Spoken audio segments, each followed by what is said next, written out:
Dando continuidade ao nosso primeiro vídeo, né?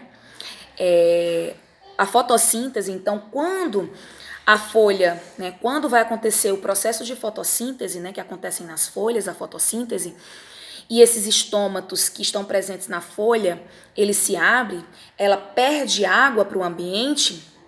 Quando ela perde água para o ambiente, logo a folha está perdendo água, ela está transpirando. Então, se ela está perdendo água, ela vai precisar de mais água. Então, ela vai rolar um feedback.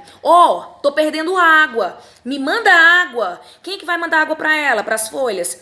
São as raízes. As raízes não estão absorvendo água e sais minerais do solo. Como é que essa água e sais minerais vai parar lá nas folhas? Água e sais minerais não é a seiva bruta, e essa seiva bruta ela é transportada de que maneira? Ela é transportada através de um tecido chamado de xilema. Então, através do xilema vai acontecer o transporte da seiva bruta, ou seja, a água ela será conduzida até as folhas. Por que eu preciso de água? Eu preciso de água para realizar a fotossíntese. No caso, estou falando das plantas, tá, gente? Então, as plantas, elas precisam de água para realizar a fotossíntese. Então, quais são os componentes para realizar a fotossíntese? Gás carbônico e água.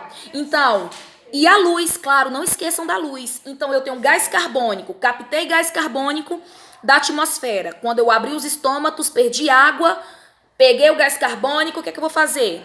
Vou usar o gás carbônico, a água e a luz para realizar a fotossíntese. Qual é o resultado da fotossíntese, gente?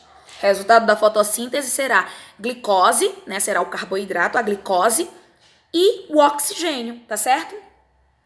Professora, mas como é que acontece essa questão? Já ouvi falar de clorofila, que a clorofila está relacionada com a fotossíntese, claro.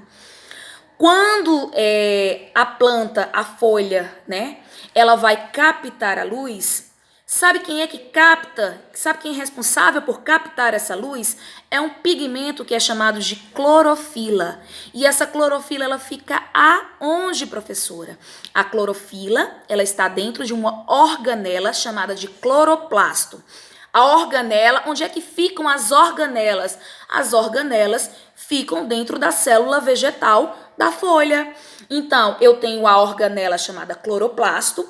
Dentro dessa organela cloroplasto, eu tenho um pigmento que é chamado de clorofila. E esse pigmento clorofila, ela é responsável por captar a luz do ambiente. Então, depois que essa luz ela é captada do ambiente, eu tenho a realização da fotossíntese. Por quê? Porque os estômatos já captou também o gás carbônico que é necessário para realizar a fotossíntese. E a minha água que eu preciso, a água que a planta precisa para realizar a fotossíntese, foi trazida, né, foi transportada através do xilema, a seiva bruta, que veio da raiz que foi captado, absorvido do solo. Então, a minha fotossíntese é isso, gente. Esse é o processo de fotossíntese. As plantas, quando realizam fotossíntese, né, elas produzem oxigênio e glicose. Esse oxigênio, gente, parte desse oxigênio, ele é liberado para a atmosfera. Por isso que as plantas são tão essenciais para a existência, né, para os seres vivos. Por quê? Porque esse oxigênio que é liberado pelas plantas durante esse processo de fotossíntese vai ser usado em seres que são chamados seres aeróbicos. O que são seres aeróbicos? São seres que precisam de oxigênio. Todos os seres aeróbicos precisam de oxigênio. Todos os seres aeróbicos precisam de oxigênio. Nós somos seres aeróbicos, nós necessitamos de oxigênio. Então, por isso que as plantas são tão essenciais para a vida na Terra. Por quê? Porque elas liberam oxigênio para o ambiente. E nós, seres vivos, somos seres aeróbicos que precisamos desse oxigênio. Só que será que a planta libera todo o oxigênio que é produzido durante a fotossíntese? Não. Gente, a planta ela não libera todo o oxigênio, não. Ela libera uma parte desse oxigênio para a atmosfera e a outra parte de oxigênio é usada no processo de respiração da planta. A planta também realiza a respiração, tá certo?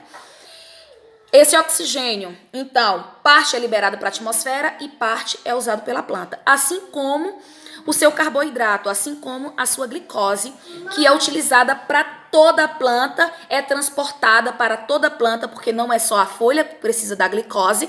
Então, aconteceu a fotossíntese, a planta precisa de glicose. Então, se ela precisa de glicose, ela precisa ser levada, essa glicose precisa ser levada para toda a planta. E como é que ela é levada para toda a planta? Como é que essa glicose vai ser distribuída para toda a planta? Ela é distribuída através de um tecido que é chamado agora, gente, de floema. Como é que se chama o tecido responsável pela condução, pelo transporte da seiva elaborada? Floema. Então, floema é o tecido que conduz a seiva elaborada e xilema é o tecido que conduz a seiva bruta. E o que é a seiva elaborada? A seiva elaborada são os carboidratos. O que é a seiva bruta, professora?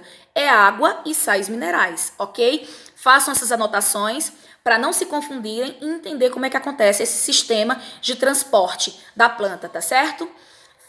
Beijo e a gente fica na outra aula para explicar o restante, tá, gente? Beijo!